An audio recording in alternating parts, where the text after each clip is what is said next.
Joe Khalil live there on Capitol Hill. So, Joe, this does come as we are learning some new details about California's potential response to Texas Republicans.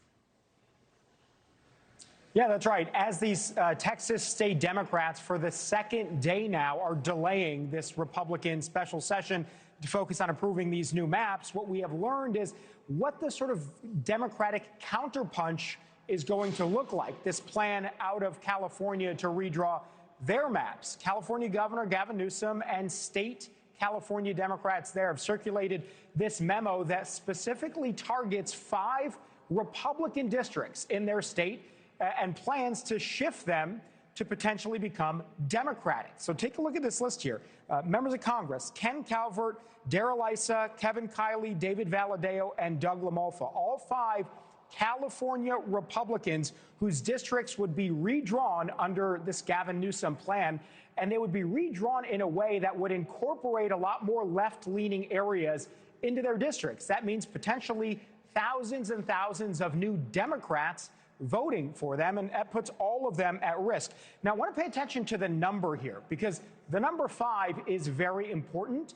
The Texas map, remember, is designed to give Republicans 5 new seats. So if both of these maps move forward, then California essentially nullifies any advantage that Republicans would have by their drawn maps. And so that would leave basically all of the other states outside of California and Texas to figure out this balance. There are, of course, some legal hurdles for California to do this. Right now, that is state law in California that redistricting has to happen through a bipartisan or nonpartisan commission. Texas does not have that same law on their books, so it's a lot easier for Texas to move forward than it is for California. Nonetheless, Gavin Newsom says, look, we don't want to do this, but if Texas is redrawing their maps, California will move forward on this proposed plan here.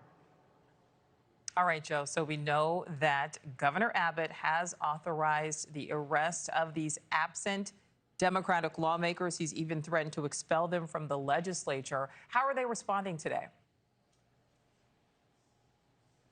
Yeah, so they're continuing, these Texas state Democrats, to be out. They're continuing to get in front of cameras, advocate for what they see as the sort of moral high ground on this issue. And we're seeing them alongside Democratic officials.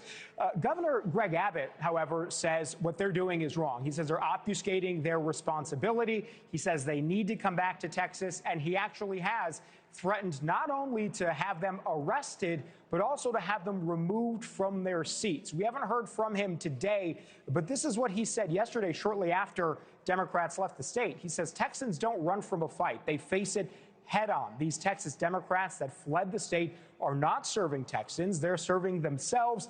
They have forfeited their seats and are potentially facing felony charges. Now, we should mention, Nichole, that this is legally sort of dubious. There are a lot of questions from legal scholars as to whether he actually has the authority to remove lawmakers from their seats. Nonetheless, he's at least threatening it, and he got a response today from those very Democrats and from the chair of the DNC, Ken Martin, today. Take a listen.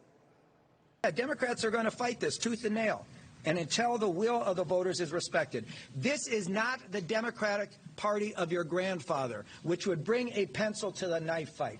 This is a new Democratic Party. We're bringing a knife to a knife fight, and we are going to fight fire with fire. So as we wait potentially to hear more today from Governor Greg Abbott and from other Texas officials, it's unclear how long those Texas Democrats are going to remain out of their state. Nichole.